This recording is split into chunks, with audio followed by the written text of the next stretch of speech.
Bismillahirrahmanirrahim. Tima waylitay geedow geeka sokorti usbooda iyo mayleeray gaaska kakahang sidii sinka barnaaytan ma dhiiga kakahi lanki shalay mayleeray dhalinyaradii koonfur galbeed ni mitilaasi oo iyaaro nanton ku dirsani madiyo isbartiimada ku bahan yo ibaaburtiyo bishiid likra faaday wal dagaraw iyo mayleeray wal dhaawac la ku weeli ka farahe boqol ka farahe wili beed yey hadhiki eelay ya isdagarti maahina una galantaan masaarn guraay heewi iska weelay ununa eelayna lahay lanki isigiya geeka eelboorki kaan oo shaata gaduudaaya ka degi bay dhaw mas digil miriflow maysin warsaday isin dhiigu milihiidina aariyatina una tima way dhutay geedo hobeena luku bilaaw geeka bay dhaw ku tabahayno anti langum birooga mana aragaasan badungu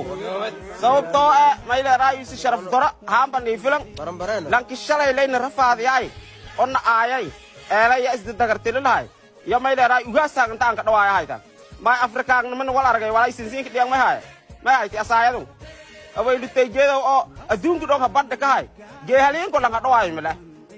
dhalay oo shalay mayleeray is afrikaadis hatta bihilmaamu waa isagnan may banin latina eelborka ka degan dikilatin amal dadnimo ma digil mirflow mayleeray is aari etin dhiigni milihiidin barambari etin una tima waylitay geedo oo baananti lankum beledkum rooga